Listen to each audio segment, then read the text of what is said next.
રાજકોટમાં એલઆઈસીના કર્મચારીઓ હડતાળ પર ઉતર્યા છે તો એલઆઈસીના 40,000 કર્મચારીઓની ઘટને લઈને હડતાળ કરવામાં આવી રહી છે। વર્ગ 3 અને 4 ના કર્મચારીઓ જોડાયા છે હડતાળમાં। કાયદાઓનો અમલ થતા કર્મચારી વિરોધમાં ઉતર્યા તો એલઆઈસીની ઓફિસ બહાર ભારે સૂત્રોચ્ચાર કરવામાં આવ્યા છે। 29 કાયદાઓમાંથી માત્ર 4 કાયદાઓનો જ અમલ કરવામાં આવ્યો છે।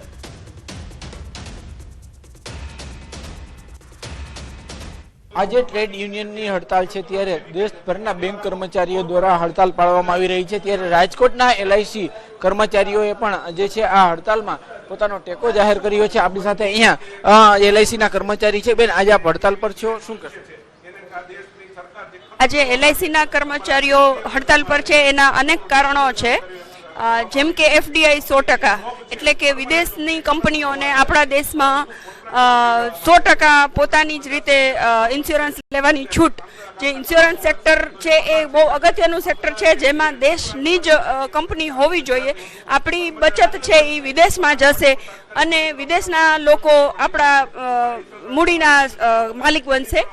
એ સિવાય અમારી ભરતી માટેની એક ડિમાન્ડ છે, જે ખૂબ જ રિટાયરમેન્ટ આવી રહ્યું છે અને છતાં પણ ભરતી નથી થતી, જેથી અમે લોકોને સારી સર્વિસ આપી ન શકીએ એવી હાલત થઈ જાય એવી પરિસ્થિતિ છે। એ સિવાય લેબર કોડ્સ છે 4, જે એ ભ્રામક નીતિ છે।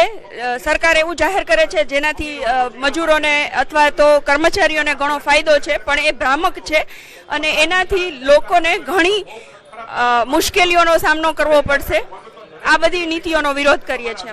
દેશમાં 40,000 થી વધારે કર્મચારીઓ હડતાળ ઉપર છે અને આ સરકારની અને મેનેજમેન્ટની જે નીતિ છે એ નીતિના વિરોધમાં આજે એલઆઈસી, બેંક કર્મચારીઓ, જીઈબી અને રાજ્ય સરકાર અને કેન્દ્ર સરકારના કર્મચારીઓ એક સાથે આજે હડતાળ ઉપર છે।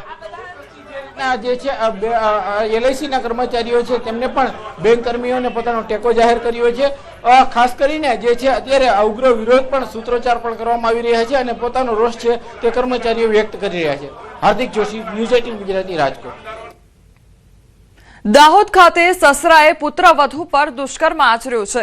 કેફી દ્રવ્ય પીવડાવી દુષ્કર્મ આચર્યાનો આરોપ લગાવવામાં આવી રહ્યો છે। તો દુષ્કર્મ બાદ પુત્રવધુ આપઘાતનો પ્રયાસ કર્યો તો પુત્રવધુ પહેલા માળથી ઝંપલાવી આપઘાતનો પ્રયાસ કર્યો હતો। પુત્રવધુને સારવાર માટે હોસ્પિટલ ખાતે ખસેડવામાં આવી છે। પોલીસે આરોપીની શોધખોળ શરૂ કરી છે।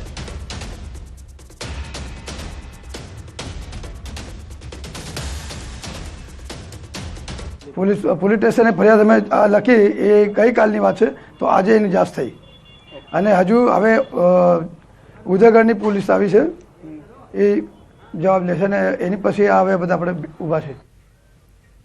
સુરતના ઈચ્છાપોરમાં ક્રિપ્કો કંપનીમાં કરંટ લાગતા કર્મચારીનું મોત નીપજ્યું છે। કંપનીમાં ઇલેક્ટ્રિશિયન તરીકે કામ કરતા યુવકને કરંટ લાગતા તેનું મોત નીપજ્યું છે। મૃતક યુવકના પરિવારે કંપની પર ગંભીર આક્ષેપો લગાવ્યા છે।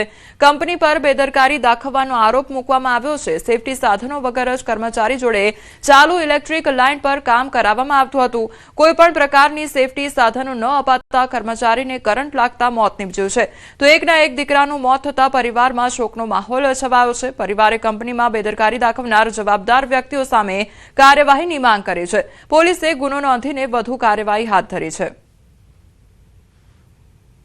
આ ઘટના થવા પાછળ કોણ કોણ જવાબદાર છે અને એ બધી માહિતી કોઈ આપી નથી। હજુ કોઈ જાતનું કોઈ અહીંયા આવ્યું નથી, કોઈ જાતની કોઈ વાત કરવા માટે આવ્યું નથી, કોઈ કંપની માટે માણસ આવ્યા છે અહીંયા અને આવું કેમ છે એ બધી જાણકારી અમને જોઈએ છે।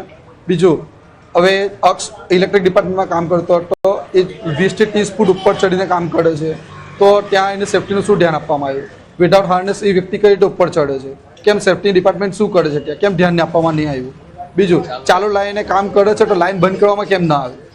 લાઈન બંધ કરવાની જવાબદારી કોની છે? આમાં દરેક જવાબદાર માણસ અહીં હાજર થાય અને એની જાણકારી આપે।